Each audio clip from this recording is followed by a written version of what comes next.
Bueno, pues yo les voy a hablar sobre el control de las enfermedades metabólicas para la prevención de la enfermedad renal crónica. Y bueno, hablando un poquito de lo que ya nos han estado mencionando sobre qué es la enfermedad renal crónica, pues vemos que es la presencia de las alteraciones tanto en la estructura como en la función, provocando o no una reducción en la tasa de filtrado glomerular por debajo de 60 mililitros por minuto por al menos 3 meses. Y bueno, esta condición pues, nos puede llevar a nuestro paciente a una situación clínica llamada uremia, la cual puede provocar la muerte de nuestro paciente. ¿Y cuáles son los marcadores de daño renal? Pues el incremento de la albuminuria, las alteraciones tanto en el sedimento urinario, los electrolitos, algunas anormalidades de trastornos del túbulo renal, algunas anormalidades histológicas en la estructura, la cual se detecta por imágenes, y bueno, alguna historia en algún trasplante que haya recibido nuestro paciente. Y mencionando un poco sobre las fórmulas de las cuales ya les hablaron, veíamos que en 1976 la ecuación de Cochrane-Bosch era la más usada, es fácil de utilizar. Sin embargo, para 1999 se creó la fórmula MDR, la cual utilizaba ya otros factores, otras variables como factores, incluyendo el nitrógeno ureico, la albúmina, la creatinina, la edad, el sexo y la raza. Y actualmente la CKD-EPI es la fórmula un poquito más certera y con un poquito más de predicción, y además de que ya en esta fórmula pues están introduciendo también a los pacientes con alto riesgo, sobre todo aquellos pacientes con diabetes mellitus tipo 2. ¿Qué nos causa la enfermedad renal crónica? Bueno, pues las causas más comunes, y como ya lo hemos estado viendo en todo este curso, pues es la diabetes y la hipertensión, que son enfermedades crónicas que podemos controlar y que no son transmisibles, y por lo tanto la intervención nutricional pues tiene mucho que ver para prevenir estas complicaciones, ¿no? Algunas otras causas como trastornos autoinmunitarios, anomalías congénitas, lesiones o traumatismos, el uso de analgésicos, el uso de fármacos anticancerígenos, por ejemplo, pero también el uso de herbolaria, etc. Entonces, ¿cuáles son estos factores de riesgo que pues nos van a predisponer a la enfermedad renal crónica? Pues ser un paciente que vive con diabetes, presentar presión arterial alta, tener más de 60 años, tener familiares o algún problema, con algún problema de insuficiencia renal, y el uso de nefrotóxicos durante mucho tiempo. Pero vamos a clasificar estos factores de riesgos modificables y no modificables. Obviamente los no modificables, pues ya no podemos hacer nada al respecto, ¿no? La edad, el género, la raza, el ya tener o ya vivir con una condición como diabetes mellitus, pues sabemos que la enfermedad no se va a curar, pero sí podemos tratar de controlarla. La genética, el bajo peso al nacer y enfermedades congénitas. Pero en donde nosotros vamos a hacer más énfasis es en los factores de riesgos modificables. Y aquí vemos 5 de ellos. Uno de estos es amplificadores comunes en el riesgo, que son los descontroles metabólicos como la hipertensión y la diabetes. La proteinuria, la infección de tracto urinario, que es muy recurrente por una mala hidratación. En estos factores, pues sí podemos hacer mucho énfasis, ¿no? Factores que incrementan el flujo y la presión glomerulocapilar, como la ingesta excesiva de proteínas. Somos una población donde si no comemos carne, pues sentimos que no comimos nada. El descontrol glucémico, el descontrol durante el embarazo, los nefrotóxicos, que esto, además de los medicamentos, pues debemos de conocer que hay muchos nefrotóxicos muy usados en la sociedad, ¿no? Tanto de medicamentos, pero también de hierbas que creemos son milagrosas, que creemos pueden darnos la solución que no hemos tenido en el área pues médica o de salud. También el problema de las hiperlipidemias, el tabaquismo, que es un factor de riesgo para muchas otras enfermedades, y la obesidad. Entonces aquí cabría hacernos la incógnita de cuál de estos factores modificables tendría prioridad controlarse para evitar el riesgo de enfermedad renal crónica. Ustedes ¿Qué opinan? ¿Cuál sería la más importante? Se los pongo y en un ratito los leo. Vamos a ver, control de enfermedades para la prevención de enfermedad renal crónica. Pues yo considero que la primera pues sería la diabetes, ¿no? Pues vamos a controlar el problema de la diabetes. Sin embargo, tienen razón, ya leí que decían ahí la obesidad. La obesidad es, si bien es una condición que nos va a llevar a detonar todas estas otras enfermedades, ¿no? Entonces, el caso de la diabetes con el control de la fructosa, el caso de la hipertensión con el control del sodio, y los estilos de vida que aquí involucramos tanto el sobrepeso como la obesidad, la actividad física, etc. Vamos a iniciar con la diabetes. Nuestra meta control es que nuestro paciente que ya se encuentra viviendo con esta patología, pues tenga en ayuno una glucosa entre 70 y 80, abajo de 70 pues ya sabemos que es una hipoglucemia, entonces tampoco es muy correcto, pero de 70 a 130 miligramos por decilitro en ayuno sería una meta control. Igual una hemoglobina glucosilada de menos de 7% y una glucosa postprandial de 140. Eso sería realmente nuestra meta en nuestros pacientes que viven con diabetes. ¿Cómo lo vamos a hacer? Pues a través de nuestra intervención, que es una reducción de la ingesta de alimentos, sobre todo aquellos alimentos que contienen azúcares simples, y vamos a aumentar los azúcares complejos. Quisiera preguntar para hacerlo un poco más dinámico. ¿Alguien sabe, además de los nutriólogos que nos acompañan, cuáles son los alimentos altos en azúcares simples? ¿Cómo pueden detectar qué alimento es alto en azúcar simple? No sé si alguien me quiera responder.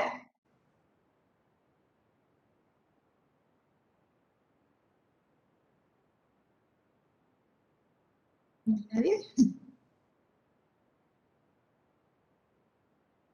Las frutas. Las frutas, ok, las frutas contienen fructosa y por lo tanto, pues sí, es un azúcar simple. Sin embargo, nosotros no podemos desaconsejar el consumo de frutas, ya que las frutas también tienen vitaminas, tienen agua y tienen fibra. Cuando nosotros educamos a nuestro paciente a cómo comer estas frutas, la mayoría de ellas con su cáscara, hacemos que ese alimento se vuelva complejo. ¿Sí? Porque ya va a tener una fibra que va a alentecer esta absorción de glucosa. Sin embargo, todos los alimentos industrializados y los resultados de las frutas, como por ejemplo los jarabes o los jugos, o en el caso de las jaleas, las mermeladas, pues en este caso la condición, la fruta es excluida totalmente de su fibra y por lo tanto es un azúcar o una fructosa mucho más fácil de absorberse y eso va a elevar la glucosa en nuestros pacientes. Yo, lo que me ha funcionado mucho en mi tratamiento es explicarles, acuérdense que a los pacientes no hay que decirles mucho ni todo, porque el paciente sale con nada y revuelto, ¿sí? Entonces hay que ser concretos, poquito y paso a paso para que el paciente vaya tomando estas recomendaciones que nosotros les estamos diciendo. Entonces yo se las pongo así de sencilla. Perdón, ¿ya no me ven la presentación? Se salió de la presentación, maestra. No se ve. No se ve, señorita. Ay, bueno, no sé qué pasó, que me sacaron. Ahí está. Ahí se ve. Ya se ve, ya se ve, ya se ve. Entonces, ¿qué hacemos bueno, qué hago yo con mis pacientes? Yo les digo, por ejemplo, el paciente que vive con diabetes es un paciente que tiene mucho temor y más cuando es un recién diagnóstico. Él va con el médico y el médico le quita frutas, verduras, le quita cereales, le quita de todo un poquito, ¿verdad? Porque pues no sabemos cómo explicar la diferencia entre el carbohidrato complejo y el carbohidrato simple. Yo siempre le digo a los pacientes, sí vas a poder comer fruta. La fruta va a depender del cálculo que yo te haga, de cuántos gramos de carbohidratos. Pero para que te des una idea de cuáles son los carbohidratos buenos y cuáles son los malos, o los simples y los complejos, entonces sería de esta manera. ¿Te gusta la naranja? Estamos en Álamo, ¿no? En Álamo la naranja pues es el fruto diario. ¿Te gusta la naranja? No, pues que sí. Ok, solamente te puedes comer 2 naranjas pequeñas y te las vas a comer con todo y el lavazo. ¿Por qué? Porque esta fructosa que contiene la naranja se va a absorber lentamente por la cantidad de fibra que contiene el gabazo. Pero si tú esa naranja la partes y la haces en jugo, ¿dónde quedó la fibra? ¿Dónde quedaría? Ustedes digan. Quedaría en el bote de la basura, ¿verdad? No estaríamos consumiendo esa fibra. Y además, el paciente, un jugo no se lleva 2 naranjas, se lleva más de 4 naranjas. Y aparte, agregamos algo que se llama azúcar, ¿no? Azúcar de mesa o azúcar de caña. Y entonces ahí hacemos que nuestros pacientes estén consumiendo mucho más carbohidrato simple y el complejo se perdió. Entonces, así de sencillo, la fibra hace una parte importante en estos. Recordemos que la fibra también es un carbohidrato, pero hace que mi alimento se vuelva más complejo y eso va a diferenciar los azúcares simples a los azúcares complejos. Un refresco no tiene fibra, unas galletas no tienen fibra. Sin embargo, si te comes un arroz integral o te comes un pan integral, pues ya va a cambiar esa definición de un carbohidrato simple a un carbohidrato complejo. Entonces, eso es lo que vamos a hacer con nuestros pacientes, darles las opciones de carbohidratos complejos más que de los simples. Vamos a evitar el exceso de fructosa, sobre todo el jarabe de alta fructosa que se encuentra ¿en dónde? En un alimento bien reconocido aquí y en todos los lugares. Y este es el refresco, ¿sí? Llámesele de sabor, llámesele refresco normal oscuro, no quiero decir marcas, pero luego los pacientes dicen, no, es que ya no tomo coca. Ahora tomo un refresco de sabor fresa, es menos dañino. No, el daño es el mismo. Mucha fructosa, mucho gas, muchas calorías y mucho colorante. Entonces hay que cuidar el consumo de estos alimentos y sobre todo en estas bebidas, ya que recordamos que el 50% de esta fructosa se va a metabolizar a nivel de hepática, pero el resto se va a metabolizar en los adipocitos, pero también en el riñón. Entonces tenemos que cuidar. Yo ahí lo que les digo a mis pacientes, imagínate cuánto se tarda tu riñón en hacer que tu pipí salga color clarita cuando te tomaste una coca oscura, ¿no? Entonces, tratamos de hacer conciencia en cosas cotidianas sin meternos en tantas cosas técnicas, ¿no? Pero sí tenemos que cuidar esta parte del consumo de carbohidratos simples y aumentar los carbohidratos complejos. Otra de las partes para tener una intervención y llegar a nuestra meta control es evitar los periodos largos de ayuno. Tenemos que estar consumiendo alimentos aproximadamente entre 3 o 4 horas, por lo tanto el paciente llega a consumir hasta 5 comidas al día, en la cual desayuna, almuerza o hace una colación, come, hace una colación y cena. Si mi paciente no desayuna y le tocaba consumirse o tomar, su medicamento, pues el paciente muy probablemente haga estado de hipoglucemia. Entonces eso no nos conviene. Y por último, el objetivo pues es el control temprano, oportuno de la glucosa para mantenerla controlada y prevenir el avance y el desarrollo. Y aquí les voy a mostrar algunas de las herramientas que yo he estado utilizando. Antes de esto debemos de saber que el requerimiento energético es primordial para saber cuántos gramos de glucosa va a poder consumir nuestro paciente. Cuando nuestro paciente se encuentra en un peso normal, podemos calcular a 35 kilocalorías por kilogramo por día. Pero si mi paciente ya tiene más de 60 años o tiene sobrepeso u obesidad, las calorías se pueden reducir hasta 23 kilocalorías por día, por kilogramo de peso por día. Y bueno, ¿cuánto de carbohidrato va a darnos la dieta? Pues nosotros vamos a calcular de un 50 a un 60% de esas calorías totales, en los cuales vamos a tratar de llegar a un 20 o 35 gramos de fibra por día, principalmente de 15 a 20 gramos de fibra soluble, que es la que nos va a ayudar a reducir los niveles de glucosa, colesterol, triglicéridos y nos va a mantener a nuestro paciente en un peso ideal. Y bueno, obviamente, volver a recalcar que vamos a desalentar el consumo excesivo de fructosa a través de refrescos, jugos embotellados, pastelillos, productos industrializados, etcétera, que sabemos que son azúcares simples. Y para eso, yo les muestro aquí un material didáctico que realicé. Va dirigido a pacientes con nefropatía ya diabética, donde clasificamos los alimentos con carbohidratos simples y lo hicimos por grupos de alimentos y lo hicimos a través de un semáforo de alimentos, ¿no? Mayor frecuencia en el caso de las frutas, todas aquellas que contienen más fibra en su contenido, o bien en su pulpa, o bien en su cáscara. Los lácteos, pues los lácteos nos aportan 12 gramos de azúcar, todos por lo general, pero vamos a elegir aquellos que sean bajos en grasa. Y de ahí en fuera, pues mantener una frecuencia mediana o una frecuencia menor con todos los otros alimentos. Recordemos que la dieta o el plan de alimentación no puede ser estandarizado, tiene que ser individualizado, por lo tanto va modificándose. Vemos también los grupos como los cereales y en este caso el amaranto, el arroz, todos ellos integrales, la tortilla, el elote, la quinoa, y estos no van lejos de formar parte de la dieta del paciente con enfermedad renal crónica, ya que buscamos alimentos que sean del campo, que no sean industrializados y que no tengan alto contenido de fosfato y mucho menos de sodio. Vemos también las leguminosas, que son unos alimentos muy altos en cuestión de carbohidratos, sin embargo, aportan mucha fibra y son alimentos que contienen fósforo que podemos eliminar a través de técnicas de doble cocción o de remojo en la preparación. Y por supuesto, pues vienen a formar parte también de la dieta o del plan de alimentación de nuestro paciente renal sin ningún problema.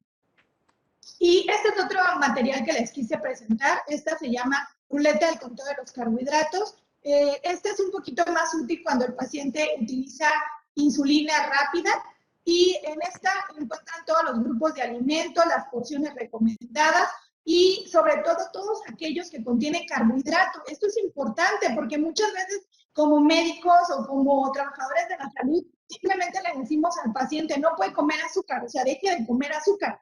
¿Pero qué contiene azúcar? Pues lo primero que le quitamos, y creo que por tradición, es la tortilla, ¿no? La tortilla, no coma alguna fruta, etcétera. Pero entonces se han preguntado, ¿qué va a comer el paciente? El paciente de por sí ya viene limitado con tantas cosas, medicamentos caros, un montón de gasto en su tratamiento y luego aparte no saber qué comer porque todo está prohibido. Entonces tenemos como nutriólogos que intervenir en este material o hacer nuestras propias referencias sobre qué nos puede funcionar para educar a nuestro paciente, empoderarlo y que él tenga una ventana más grande de alimentos.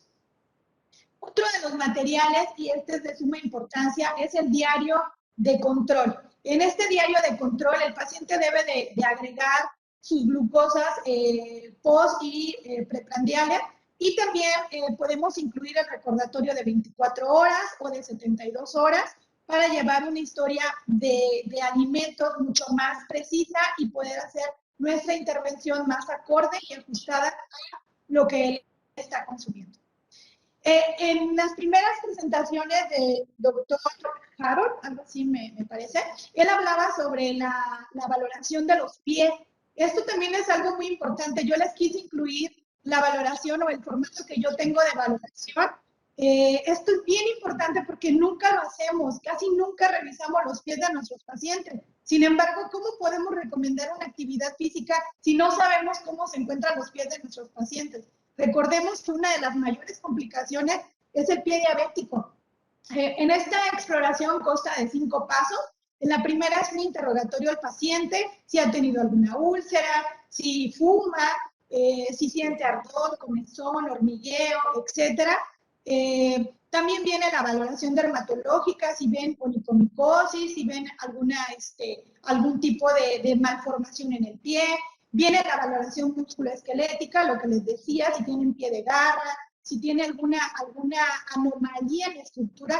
Viene la valoración neurológica, que la hacemos a través de un monofilamento, donde detectamos la sensibilidad en algunas zonas de los pies y vamos viendo el puntaje. Y bueno, viene la valoración vascular. Yo en lo particular no cuento con la herramienta, pero sí logro tocar o logro palpar la temperatura del pie para ir viendo cómo se encuentra la circulación. Y bueno, aquí el objetivo es detectar oportunamente algún problemita y hacer referencia a, ya sea con el podólogo o con el ortopedista, etcétera. Y como recomendaciones, pues es saber qué tipo de calzado va a utilizar, cómo va a cortar las uñas, donde va a poner la crema, porque la crema, recuerden que va a crear humedad, no podemos poner esa crema entre los dedos porque va a hacer un poquito más de factibilidad a que se crean hongos, y estos hongos pueden hacer unas llaguitas, ¿no?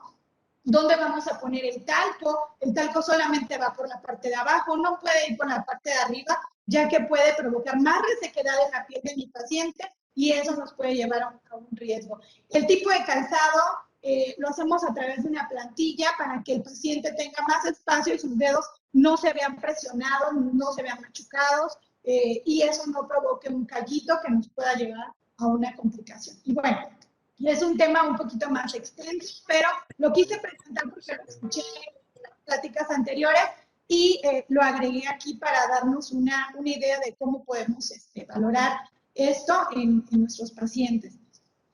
Y otra de las partes que tenemos que controlar en cuanto a hábitos de alimentación es el control de las proteínas. Controlar la cantidad de la proteína en la dieta es muy importante. La proteína puede someter a nuestro riñón a un exceso de trabajo mucho más pesado. Sin embargo, no podemos quitarla tampoco porque el paciente puede desnutrirse. Entonces, saber las recomendaciones. Lo que decía el doctor en la mañana era la recomendación de la palma de la mano. Efectivamente, esto nosotros lo utilizamos o bien usamos unas réplicas para darles a conocer el tamaño, porque muchas veces el paciente dice, no, yo como bien poquita carne, y cuando tú le preguntas realmente cuánto, pues ponen una dimensión así en el plato, es decir, que la mitad del plato es carne y la otra mitad es pasta o cereal o enchiladas en el caso de Álamo, ¿no? Entonces realmente no es poquito, es mucha la cantidad. Y tenemos que aconsejar a nuestro paciente a cómo va a ir armando su plato de acuerdo a la necesidad.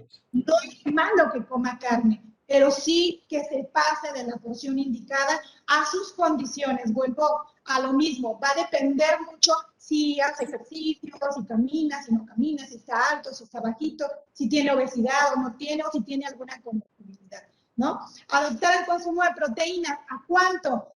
Lo normal en un paciente sin comorbilidades de 0.8 hasta 1.2 gramos por kilogramo de peso al día. Pero cuando nuestro paciente ya tiene un problema, ahorita les voy a presentar, cuando el paciente ya tiene un problema, en este caso que ya empieza con una disminución en la tasa de filtrado, pues podemos ir haciendo una restricción ligera desde 0.8 o incluso 0.6, o bien cuando el paciente recibe una suplementación con los alfa-cetoanálogos, sabemos que estos son aminoácidos que no entran al ciclo de la urea y por lo tanto no causan toxicidad, pues podemos bajar la dieta incluso hasta 0.3 gramos por kilogramo por día, ¿sí? Cuando es un paciente que ya tiene un síndrome nefrótico y que está tirando proteínas, debemos de reponer esas proteínas a través de la dieta hasta 1 gramo por cada gramo de proteína, ¿sí?, que esté tirando. Y obviamente si el paciente ya se encuentra en un rango de diálisis o de hemodiálisis, pues las proteínas van a disminuir inclusive hasta 1.6 o igual 1.8 dependiendo del tratamiento que el paciente esté llevando.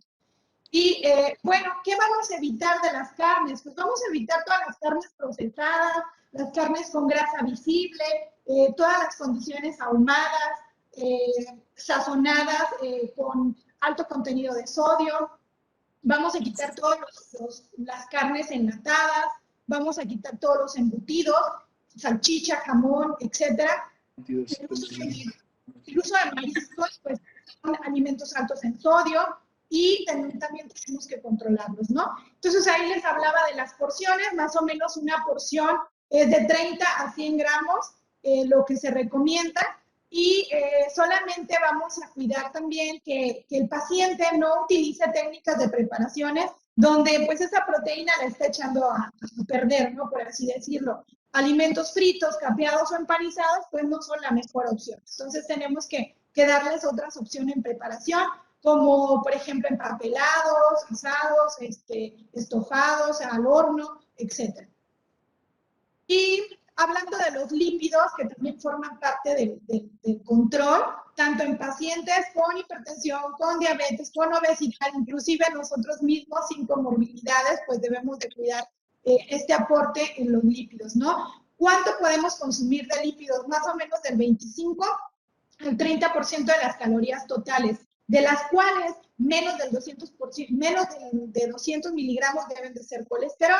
Y es importante recalcar que las grasas saturadas son al menos del 7% de las calorías totales. Es imposible en ocasiones no tener grasas saturadas, pero sí hay un límite, y el límite es menos del 7% de las calorías. Por lo tanto, fritas, capeadas o empanizadas, pues por supuesto nos llevan a elevar este nivel. Vamos a alentar al consumo de omega 3. Más o menos lo que nos marca las guías Kadoki del 2020 es de 0.3 a 4 gramos por día. El omega 3, pues hay muchos estudios donde nos muestran que reduce los triglicéridos, el colesterol malo, aumenta el colesterol bueno y disminuye la inflamación sistémica, ¿no? Esta es la de proteínas que les decía en terapias ya sustitutivas. Por ejemplo, en el caso de la diálisis, la proteína cambia totalmente a diferencia de la hemodiálisis, ¿no? En el caso de la diálisis, pues se dan un poquito más de proteína para evitar algún riesgo de desnutrición y también si el paciente presenta una peritonitis, pues pueden subir los gramos hasta 2 gramos de proteína por kilogramo por día. Y en el caso de la hemodiálisis, pues solamente nos quedamos... El 13 de abril, el 22. Sí que tienen que cuidar bastante la cantidad de fósforo. Saben que el fósforo se relaciona también con el consumo de proteínas, pero hay que cuidar, sobre todo, recordemos que hay dos tipos de fósforo, el fósforo orgánico y el fósforo inorgánico. El inorgánico realmente se absorbe muy poquito, entonces no hay tanto problema. Antes se creía, no, pues quita los frijoles o quita algún alimento que contiene fósforo, como los frijoles les decía. ¿Por qué? Porque se va a absorber mucho. No, es un fósforo orgánico que no se va a estar absorbiendo en su totalidad y que aparte con técnicas de doble remojo podemos reducir esta cantidad. Pero lo que sí debemos de cuidar es el fósforo inorgánico, ese sí es malísimo. Y ese fósforo se encuentra en todos los alimentos, en todos los productos que ustedes vean que tiene vida de anaquel, ¿sí? Así sea una verdura, sea una fruta o sea una bebida, va a tener fósforo. Y ese es el que tenemos que cuidar en nuestros pacientes. Y en cuestiones de los alimentos, pues aquí están los alimentos más ricos en fósforo y uno de ellos es el lácteo.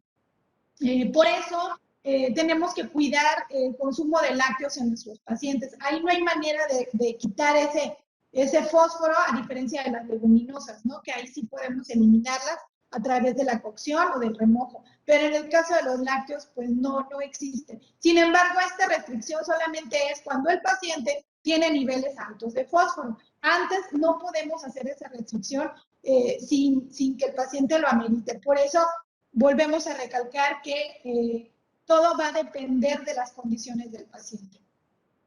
Y bueno, aquí les dejo la relación fósforo-proteína y nuevamente aquí recalco en el caso de los lácteos, como decía.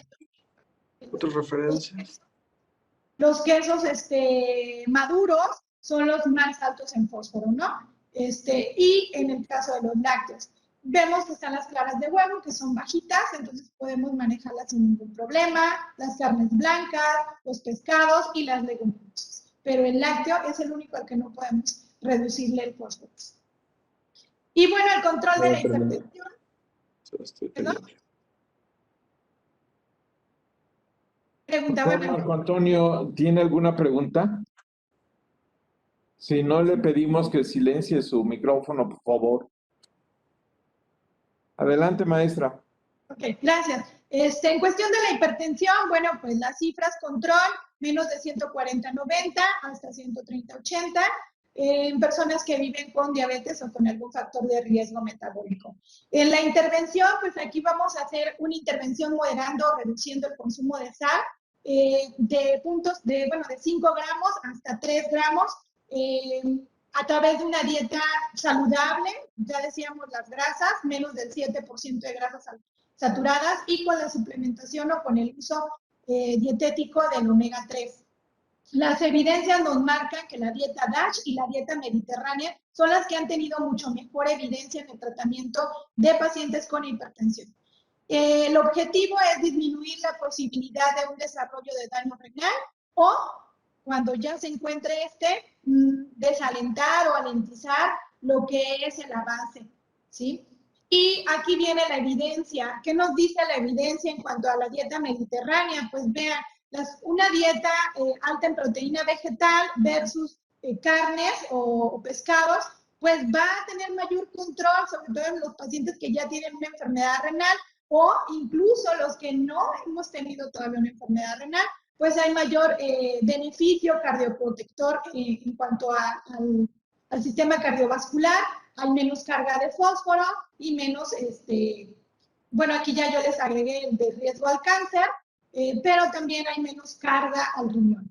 Vemos que una dieta mediterránea tiene más ácidos grasos mono y poliinsaturados, los cuales hay mayor beneficio cardioprotector, menos riesgo de inflamación sistémica, baja los niveles de presión arterial, ¿sí? El consumo de aceite de oliva es un antioxidante, antiinflamatorio, mejora también la parte del estreñimiento, consumir más alimentos altos en fibra, sobre todo carbohidratos complejos.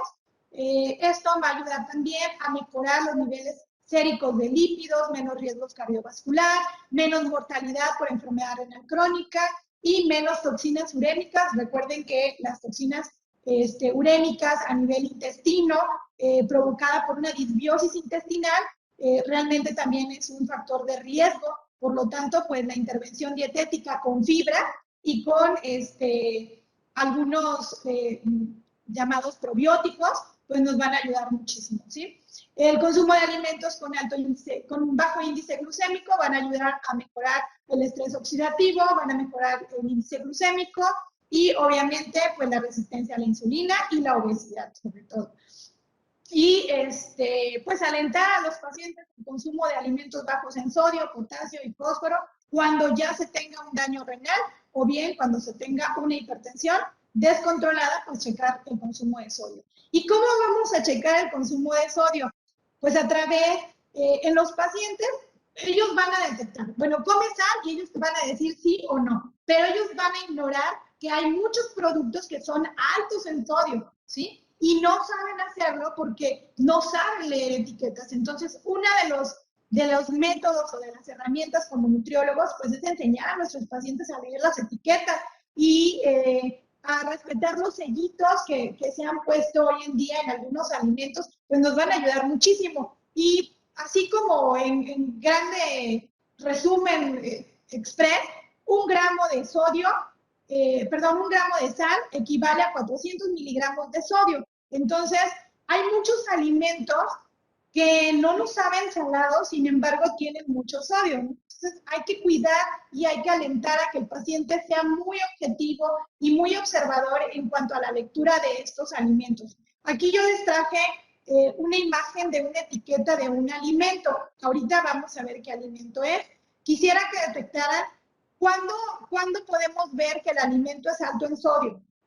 Cuando tiene más de 140 miligramos. ¿Estamos? ¿Y cuándo es bajo en sodio? Cuando tiene menos de 5. Esto es importante porque a veces la mercadotecnia nos engaña y nos vende un producto como libre de sodio cuando no lo es, ¿sí?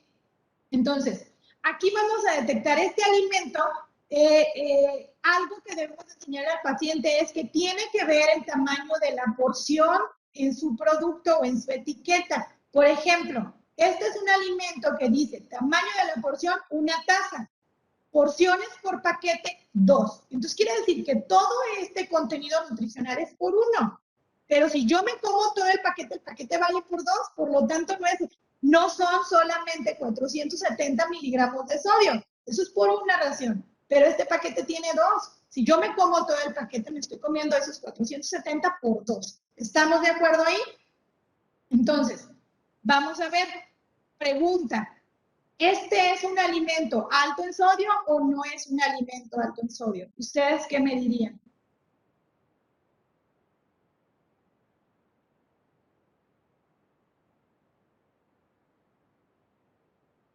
¿Alguien que quiera participar? Es alto en sodio, lo veo que tiene que son 470 miligramos, ¿no? Es alto en sodio. Es muy alto en sodio. Y si me lo como todo, porque no leí bien la etiqueta y me como todo el producto, es al doble, ¿no? Entonces, vean, es un alimento que ahorita que vean de qué se trata, van a decir, pues claro que sí es alto en sodio, pero muchas veces ahí está el alimento. Son unas galletas saladas. Obviamente, por el nombre, detectamos que ya es un alimento alto en sodio, ¿cierto? Pero muchas veces no compramos estos alimentos. Compramos unas galletitas sabor a chocolate, o compramos un refresco light, o compramos otra cosa que nos distrae la visión hacia la lectura de la etiqueta. Y nos engañan visualmente. Y no leemos este apartado donde, primera, más de 140 alto en sodio. Y segunda, ¿qué cantidad por porción me puedo comer? Porque a veces dicen galletitas light y lo que hacemos es, decimos, es que es light, me puedo acabar todo el paquete, ¿no? Entonces, ojo con eso porque ya hablamos tanto de calorías extra como de sodio extra. Y bueno, ¿cuál es la solución a nuestro paciente? Porque pues ya le estamos quitando muchos alimentos y aparte le estamos quitando el sazón de su comida. Y el paciente pues obviamente dice que esto no me sabe a nada.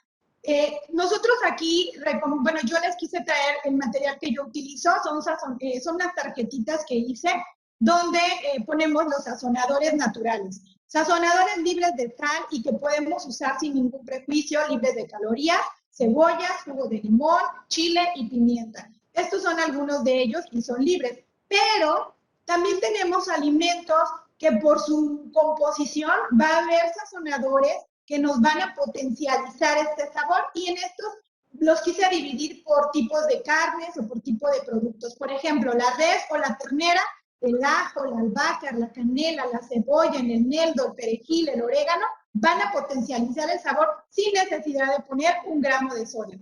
En caso de las leguminosas, el ajo, la albahaca, el epazote, el cilantro potencializan el sabor sin necesidad de poner tanto sodio.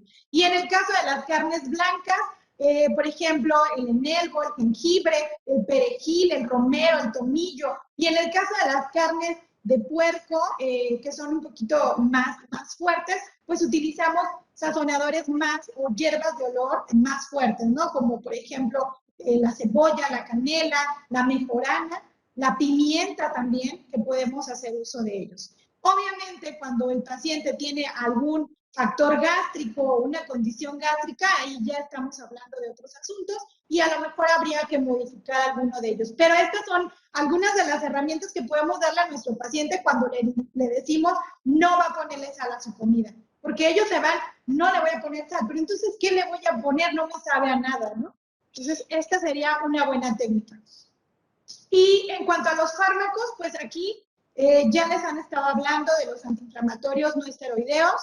El uso prolongado puede llevar a un problema tanto gastrointestinal como en los glomerular, alguna proteinuria, hematuria y se ha visto que del 1.6 al 2.2 en comparación con el que no usa estos medicamentos, pues desarrolla un daño renal.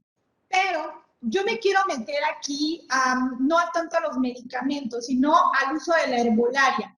Nosotros debemos de detectar y también de ponerlo dentro de nuestra historia clínica si el paciente utiliza algún producto milagro, porque así lo ven ellos como un producto milagro. Y hacer hincapié a estos 5 puntos. La hierba puede ser no conocida en cuanto a su toxicidad, ¿sí? El efecto tóxico relacionado a la preparación es otro punto. No sabemos si se hierve, si se cose, si se remoja, si se hace una infusión o se hace un té. Y esto puede desencadenar una nefrotoxicidad. Los contaminantes o adulteración en cuanto a las ventas son productos que no están regularizados y que por lo tanto no sabemos si están adulterados o no. La toxicidad indirecta relacionada a la interacción del fármaco. No sabemos si ese producto o esa hierba me va a interferir con lo que ya el paciente está tomando. Y la variedad de las manifestaciones clínicas o cambios patológicos en los riñones. Muchas veces no nos comentan que están tomando una hierbita y que por lo tanto el paciente se encuentra en deshidratación o que ya tiene una nefrolitiasis. No sabemos porque el paciente pocas veces nos comenta sobre el uso de la herbolaria. Y aquí igual les quise traer un material que yo utilizo. Este material pues son de hierbas que se usan más en la comunidad de Álamo, pero ustedes pueden hacer el suyo relacionado a su zona. Y, por ejemplo, aquí encontraba el uso del gordolobo, que es muy utilizado Y bueno, aquí vemos la toxicidad a dosis muy altas, es un descontrol electrolítico. Y el uso de la manzanilla, al igual, en usos muy, muy altos y muy concentrados, pues también ocasionan un descontrol electrolítico. Y si de por sí no nos hidratamos bien. Estas hierbitas o esta hojita, la hoja de zen, no sé si la han escuchado o la han visto en algún producto de pastillas que venden en centros naturistas, la utilizan mucho para el estreñimiento, ¿sí? Y esta hoja obviamente ocasiona también una deshidratación, una interacción entre los diuréticos y además ocasiona que el paciente empiece a orinar con color amarillo, que produzca colores rojizos, incluso que haya hematuria. El uso de carambolo también en alta cantidad puede ocasionar una sobrecarga en la enzima del citocromo P450 y puede llevar a una nefrotoxicidad. Y aquí les dejo otras, como la uña de gato, que es muy usual. Allá en mi tierra, yo soy de Tampico, y la uña de gato es una maravilla, ¿no? Entonces, la uña de gato también causa nefritis tubulointersticial agudo. ¿Por cuánto tiempo? No lo sabemos. ¿A qué dosis? No lo sabemos. Las hierbas chinas que se utilizan para pérdida de peso, ¿sí? Aquí les quise poner esta, que fue muy famosa aquí en Álamo. Estas píldoras también causan daño al riñón, ¿sí? Y así hay muchas más que podemos encontrar. Entonces, cabe reflexionar que el fácil acceso en la actualidad a varios productos de herbolaria y remedios naturistas, pues son aclamados con valores terapéuticos o milagrosos que el paciente se lo cree, y esto aumenta cada vez el daño en la lesión renal, ¿sí? Y obviamente en otras complicaciones. Entonces, habría que también poner atención en esa parte. Y por supuesto, alentar a una buena hidratación, lo que comentaba el doctor. La hidratación lo hacemos a través de una fórmula que en pacientes que están dentro de un rango sin complicación es 1 mililitro por cada kilocaloría. ¿Sí? Si a mi paciente le tocan 1.500 calorías, pues sería 1,5 litros de agua por día. Obviamente se tiene que tomar en cuenta el factor actividad física, el que el paciente esté hablando mucho, el tipo de temperatura que manejan en su zona y todas las posibles fugas que pudieran presentarse para reponer estos electrolitos, esta cantidad de agua. Y bueno, cuando el paciente ya empieza a tener una complicación para su diuresis, tendríamos que checar su excreción diaria más 500 mililitros. Y cuando el paciente ya se encuentra en una anuria, hasta 1,000 mililitros es lo más aconsejado. No podemos dar menos. Sin embargo, vean, los alimentos tienen contenido de agua y por lo tanto debemos de contemplarlos, sobre todo cuando hay una restricción de líquidos, debemos de contabilizarlos. O bien, cuando hay una deshidratación, debemos de alentar al líquido tiene, ¿sí? Y bueno, aquí les dejo esta imagen, 90 mililitros en frutas y verduras, 5 en leguminosas, 120 en yogures y 240 en lácteos y 10 en cereales. El cambio climático obviamente tiene mucho que ver con el daño renal, el calor excesivo y sobre todo la hidratación con la que realmente contamos, ¿no? Muchos de los trabajadores de campo, incluso no nos vamos lejos, los trabajadores de la salud, recurrimos a hidratarnos más con jarabes de alta fructosa que con agua natural, ¿no? Entonces, este es un estudio hecho en trabajadores y pues se daban cuenta que se hidrataban con aguas carbonatadas, bebidas gaseosas y poco preparados con electrolitos y por lo tanto había más formación de uratos y lesión renal. Y para eso, bueno, pues yo siempre utilizo esta técnica que es la colorimetría en la orina y de acuerdo a esto voy detectando si el paciente se encuentra en deshidratación o en probable deshidratación o si está llegando al requerimiento hídrico y empiezo a aconsejarles, por ejemplo, si deben de tomar 1 litro, 2 litros, 3 litros, dependiendo la condición en la que se encuentre. Y esto me funciona muchísimo porque lo hago como una meta. A ver, si tu colorcito está en el grado 3, pues ahora vamos a tomar agua hasta que salga en el grado 1. En condiciones donde no hay una restricción hídrica. en restricciones hídricas, pues ya vimos la fórmula.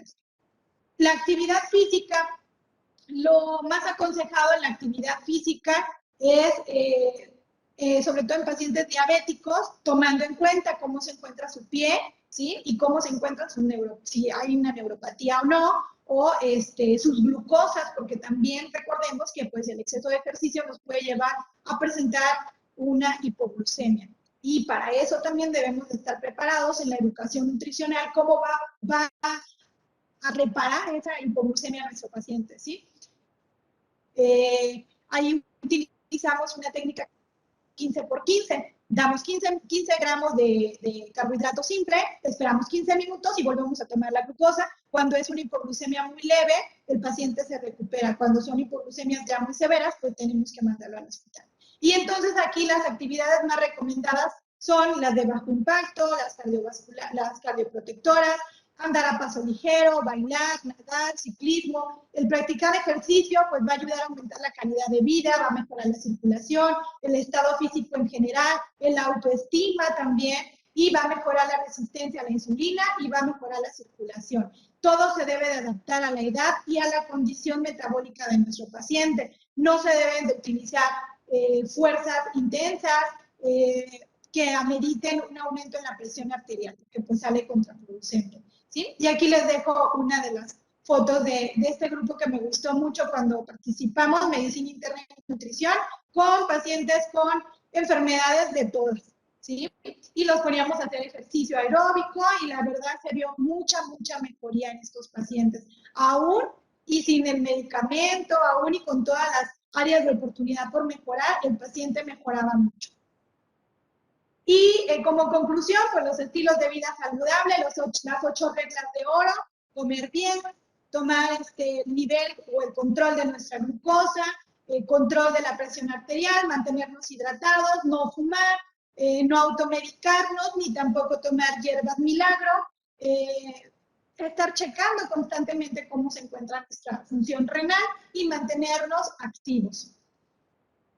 Y este sería el modelo de atención para el tratamiento. Todo paciente que nos llegue, hacemos interrogatorio, vemos factores de riesgo. Si el paciente no presenta factores de riesgo, seguimos fomentando los hábitos positivos y volvemos a evaluar en un año. Pero si el paciente sí tiene daños de riesgo, vamos a medir su tensión arterial, vamos a hacer la depuración de creatinina, vamos a ver la relación albumina-proteína, vamos a ver su estilo de vida, sus análisis de sedimentos y vamos a continuar. Si todo esto sale bien, bueno, pues volvemos a hacer nuestra intervención en los estilos de vida y repetimos en un año nuestro escrutinio. Pero si sale mal, pues vamos a empezar a hacer nuestro filtrado glomerular y vamos a detectar en qué estadio se encuentra y vamos a dar tratamiento coadyuvante al tratamiento generalizado con todo el equipo multidisciplinario, ¿no? Y esto que les quise poner aquí es las recomendaciones sobre políticas de salud y vemos que las políticas de salud están encaminadas a tratar las enfermedades no transmisibles, el control del tabaco, la alimentación saludable, promover actividad física, reducción en el alcohol, reducir la obesidad, el sobrepeso, etc.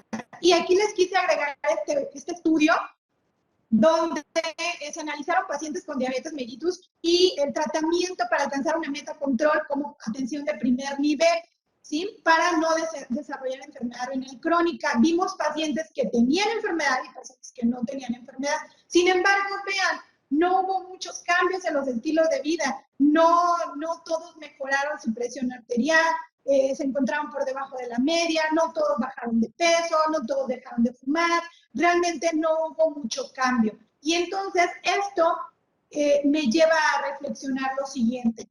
Los factores de riesgo relacionados con hábitos negativos para estilos de vida, pues parecen ser una problemática muy grande, ¿no? Lo más difícil de modificar, tanto para nefrólogos, médicos, para toda la atención primaria, etcétera.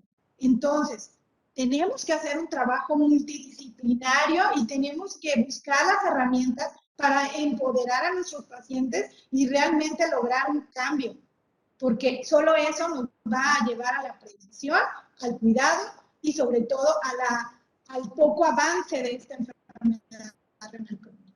Muchísimas gracias. No sé si alguien tenga alguna pregunta. Estas son mis referencias. Ahí se las dejo.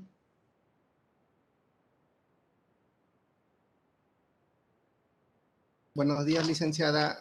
Sí, yo tengo algunas preguntas que me han surgido. ¿Sí?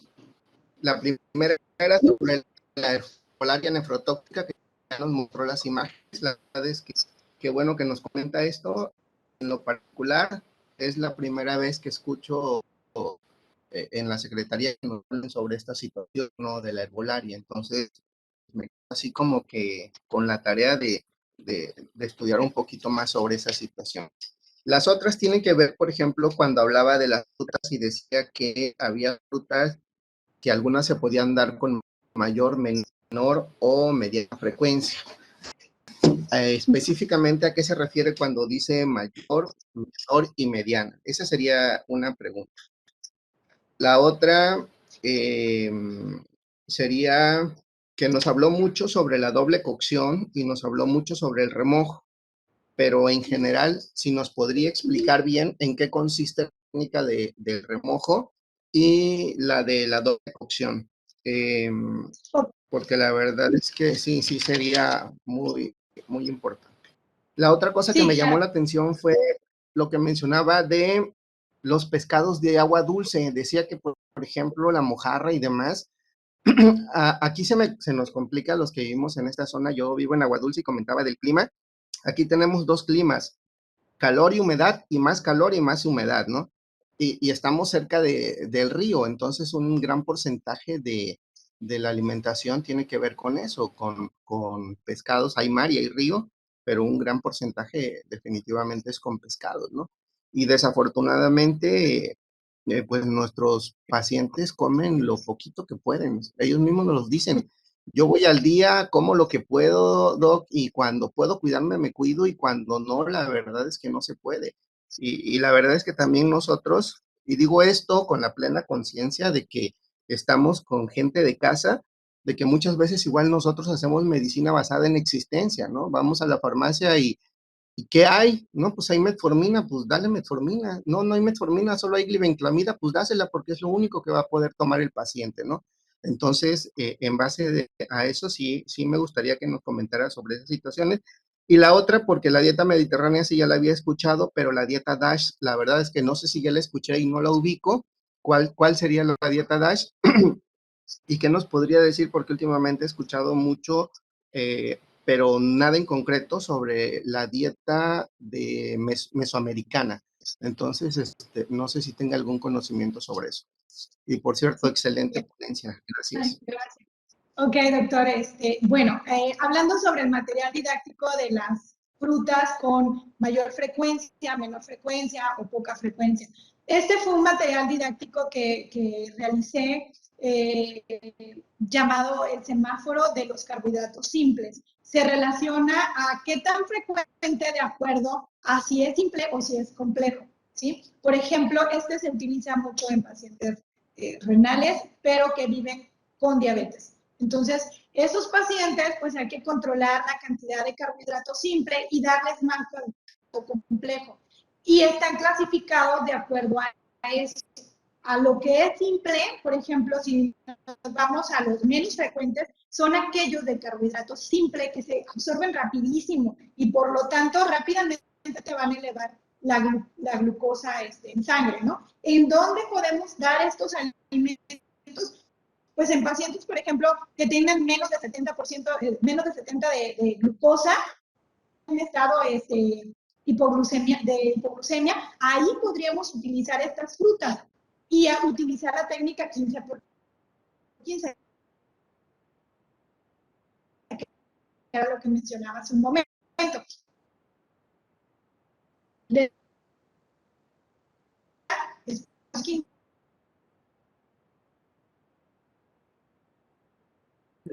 Tenemos un problema de audio, maestra Elizabeth. ¿Audio de conexión? O de conexión. Creo que ya se desconectó. ¿Ahí me escuchó? Sí, adelante. Adelante. Ok, perdón. Entonces, a eso hace referencia esto, doctor. Es un material didáctico de carbohidratos simples, ¿sí? Donde se va a ir con mayor frecuencia el carbohidrato complejo y en menor frecuencia el carbohidrato simple. Sin embargo, depende mucho de nuestro uso. Por ejemplo, le explicaba, si mi paciente tiene hipoglucemia, pues mi herramienta me va a decir que el menos frecuente, pues es el que vamos a utilizar, porque lo que busco es que suba la glucosa. Pero si el paciente queremos una meta control, pues el uso de alimentos con carbohidratos complejos van a ser nuestro mayor ayuda, ¿no? Entonces, en este caso, esa sería una de las respuestas. Sí, esa parte sí la comprendí muy bien. A lo que me refiero es, básicamente es a la frecuencia como tal. Por ejemplo, si hablamos de días a la semana tiene 7 días. Cuando hablamos de mayor frecuencia es diario, cuando hablamos de mediana frecuencia puede ser 3 veces a la semana, y cuando hablamos de menor frecuencia es, por ejemplo, 1 vez a la semana. Básicamente a la situación de los días me refería, porque la verdad la otra parte sí la explicó excelente y quedó muy clarita, ¿no? Y la otra situación que también le iba a comentar, que se me pasó hace ratito, es que están padrísimas sus imágenes, muy simples, fáciles de comprender, y ahí así como que dicen que al nopal nada más lo van a ver cuando tiene tunas, y en este caso usted es el nopal llena de tunas, y qué posibilidades reales hay de que nos pudiera proporcionar ese material audiovisual, más bien visual, porque la verdad es que está como que muy fácil, muy entendible y es como que muy didáctico, ¿no? Sí, sin problema. De hecho, ¿no? Y sin problema lo comparto. Igual ahorita les voy a agregar mi correo y mi número para que, pues, a quien guste, o bien con la maestra Lisset.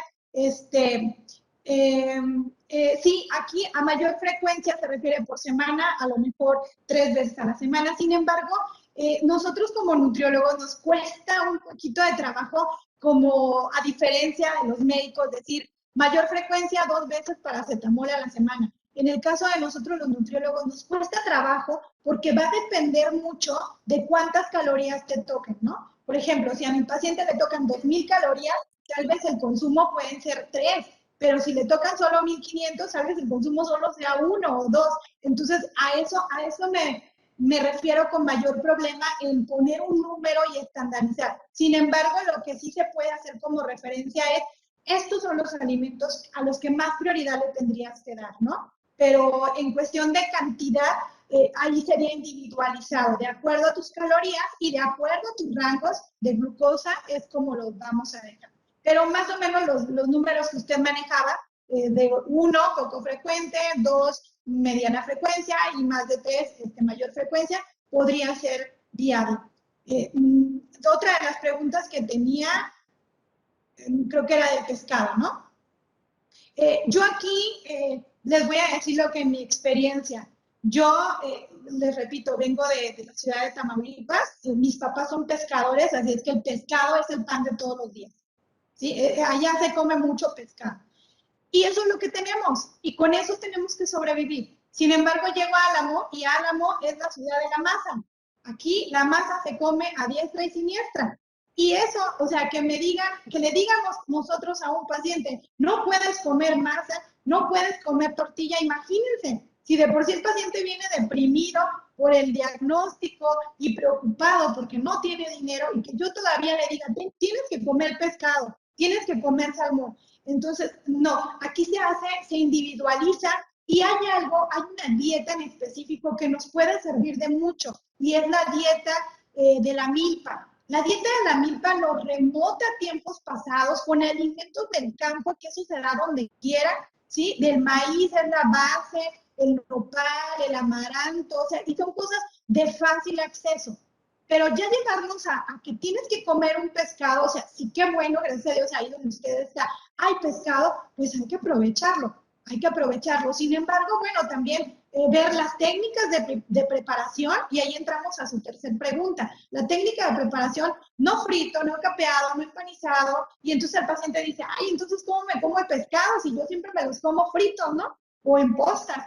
No, o sea, tenemos que cambiar esa ideología. El paciente muchas veces no sabe cómo preparar. A mí lo que me ha funcionado, yo en ocasiones hago talleres de técnicas culinarias y les enseño a los pacientes cómo empapelar un pescado, cómo hacerlo de una manera diferente, porque a veces no sabemos. Y eso es o sea, a veces no necesitamos ni siquiera dar el taller, metámonos a Google y busquemos técnicas innovadoras o técnicas de cocción diferentes y de ahí podemos empezar a sacar y mostrarle a los pacientes una nueva herramienta. Ahora, las técnicas de doble cocción, ¿qué se hace con las técnicas de doble cocción? Así, a grosso modo lo explicaré. Pongamos que tenemos los frijoles, pero los frijoles son altos en fósforo, pero es una paciente que no tiene otra fuente de proteína más que el frijol, no se la podemos quitar. Entonces, ¿qué vamos a hacer? A ver, vamos a remojar el frijol toda la noche, así, en crudo. Al día siguiente, usted, señora, me tira el agua y con agua nueva va a poner sus frijolitos a cocer. Cuando los frijoles estén a un término medio de la cocción, retire esa agua y póngale agua nueva.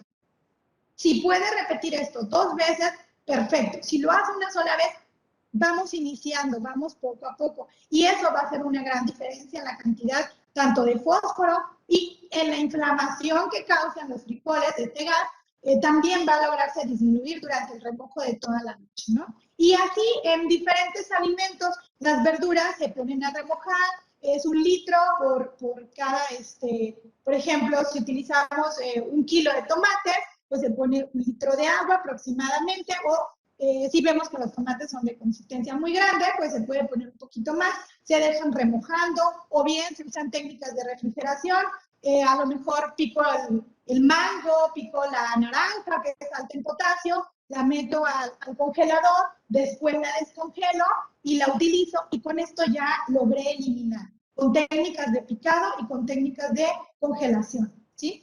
No me quise profundizar tanto en esto porque esto se utiliza más cuando el paciente ya está en un estadio de diálisis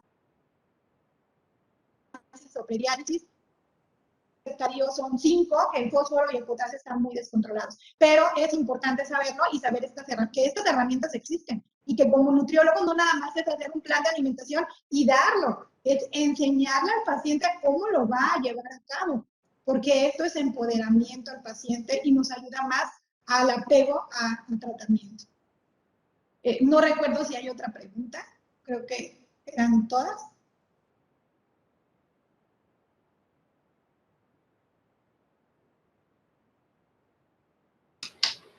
Sí, básicamente esas eran todas y lo que le comentaba de la dieta DASH, ¿cuál era la dieta DASH? Mire, la dieta DASH está complementada para pacientes hipertensos, ese es su objetivo, pacientes hipertensos, y lleva un control en la cantidad de sodio hasta 3 gramos por día. En la dieta DASH se basa en todo lo que son aceite de olivo, pescado, antioxidantes, y se eliminan todos los alimentos que sean procesados, enlatados, fritos, capeados, etc. Pero la base de la dieta DASH es parecida a la dieta mediterránea, pero va más enfocada al control de sodio, ¿sí? Y deja mucho, por ejemplo, el vino tinto, si lo permite, 2 copitas en un hombre, 1 en una mujer. Dejan mucho, por ejemplo, las frutas antioxidantes, la vitamina C, y bueno, todo lo que sean carbohidratos complejos, con fibra, arroz integral, pastas integrales, etc. Y pues frutas y verduras de todo un poquito. Pero el objetivo clave es el sodio, eliminar el sodio y alta en antioxidantes y llegar al consumo de omega 3. El consumo de omega 3 pues es importante. Recordemos que si no podemos a través del pescado, pues también hay fuentes vegetales como la linaza, como las semillas, todo lo que son los frutos secos también nos pueden ayudar.